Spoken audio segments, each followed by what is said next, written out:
Where can I put this? It'll have to be right there. What's up, guys? Those of you who are on my story, I'm sorry, you're just not gonna see this whole thing. So I hope you have a good morning. I love you guys. I'll see you on the next one. But I invite you to come watch the whole thing. Now, to those of you,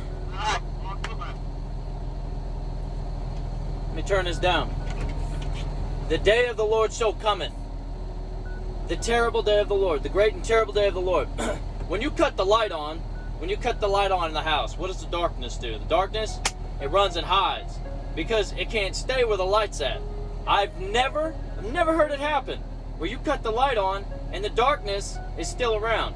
Like the darkness is so there that I cut the light on and the light didn't work. The darkness was so thick that I cut the light on and it didn't work.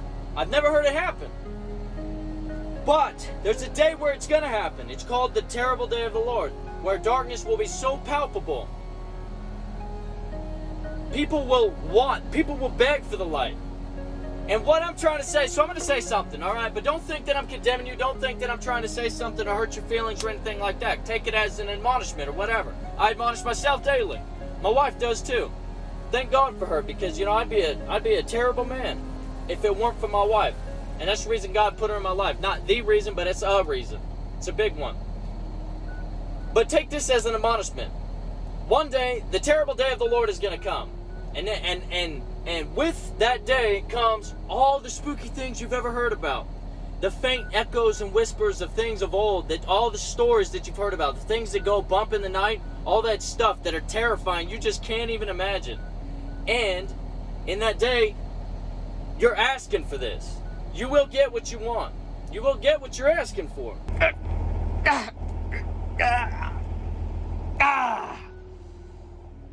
That's a headlock, because I'm trying to get you guys to listen. Hear me.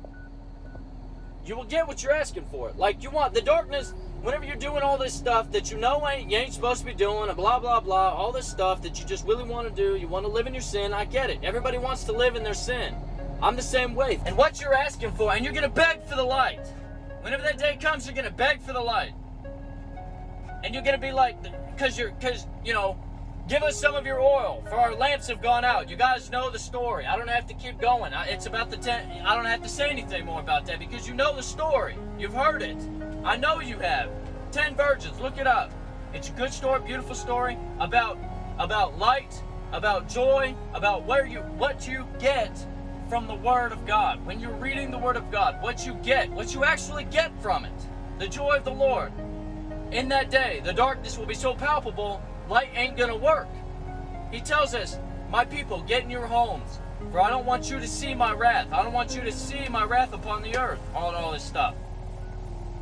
But I don't want to leave you there. I don't want to just stop the story right here, because it sucks. I ain't trying to leave on a negative note, and I don't want you guys to, I don't want you to walk away from this feeling condemned, feeling like you ain't saved, feeling like you ain't gonna make it, all this stuff. Look, you gotta live. You want what I've got, all right? I'm going to tell you just like that. You want what I've got, because, let me tell you something. Living a life like this, perfect. I'm perfect in His eyes, without sin. Man, you're like, how do you say that? Are you kidding me? You trying to tell me you don't sin? You never make any mistakes? No, I do, okay? I do make mistakes because I'm still a man. I'm only 29. I'm walking through this earth. I'm just trying to learn. You know what I'm saying? Just like everybody else on the planet. Every man and woman and child who go through this earth, they learn, they make mistakes, they learn, and they try to get better, they try to get to a better place. Everybody at the end of their life, they want to know that they're going to go somewhere good. What I'm saying is that at the end of your life, there has been sin in your life, correct? And God, because He's perfect and the law is perfect, it requires a sacrifice. So whenever you get to God at the end, at the very end, you better be coming with a sacrifice. You better be coming with something. Because if you don't, all that sin that was in your life is going to be laid at your account, your charge. And you're going to have to pay for it if you don't come with a sacrifice. You have to have something that's perfect, that's put in your place. If you're here on this earth and you're sacrificing goats and all that stuff, it was the old covenant. It was the Old Testament. The blood of bulls and goats, it couldn't clean your conscience. So when you get to God at the end, you better have a sacrifice. So what's my sacrifice when I get to God at the end? My sacrifice is you sent your son. You sent your son on my behalf. Here's what I've got. There's what I've got. This is why I'm perfect. Because your son told me, he came and he paid for it. And what the blood of Christ does is it cleans your conscience, guys. I live as if I have not sinned. You can't come to me with any kind of charge. You can't lay anything to my charge. You can't come to me with that. I'm walking as if I've done nothing in my life because it's already been paid for, right? Because he actually opened my eyes. Thank God he opened my eyes. Because I can't open your eyes. I can't be like, bam, here, believe it. I can't do that. It's God that does it for you. He opens your eyes to the reality of what Jesus did.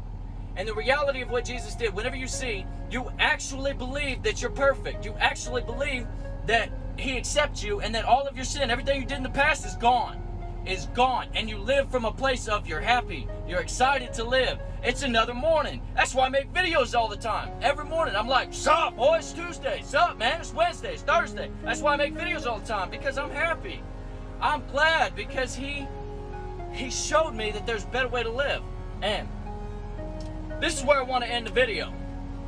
While it is still called today, while it is still yet called today, if you will hear his voice and accept the gift that has been placed in front of you, while it is still called today, because in the future, when we're in eternity, you can't call it today. You can't call it yesterday, you can't call it today, you can't call it tomorrow. It just is. That's why God says, I am. I am. Because when you're in eternity, there ain't no future, past, present, any of that stuff. God says, I am. Because it is. You just is. It just is. You are. It is. Today, while it is still called today, because that is today, I can still say that, right? In the future, I won't be able to say it because it wouldn't make any sense. But today, while I can still call it today, because it is. Sorry, I'm beating a dead horse. Today, while it is still called today, if you will hear his voice and believe, you are accepted. If you believe, you are accepted. And the gift that has been given you, the holy, righteous gift of God, and it's righteous and it's grace. It's because you didn't have to do anything to earn it. You don't have to do anything. You don't have to say a prayer 10 times, spin around, stick your tongue out and your left foot out in the right and do the hokey pokey. You don't have to do none of that stuff. You don't have to do anything. You don't have to go and save 10 people, or you don't have to go and feed the homeless and do all these things before you can receive this gift. Because it's without works. You don't have to do anything to receive it. It's grace. Just accept it. All right? I love you guys. I'm gonna try not to edit this one. I love you guys, and hey, have a good Friday. Let's kick this thing off, man. It's almost the weekend. The sun's just barely coming up. We got some time left, all right?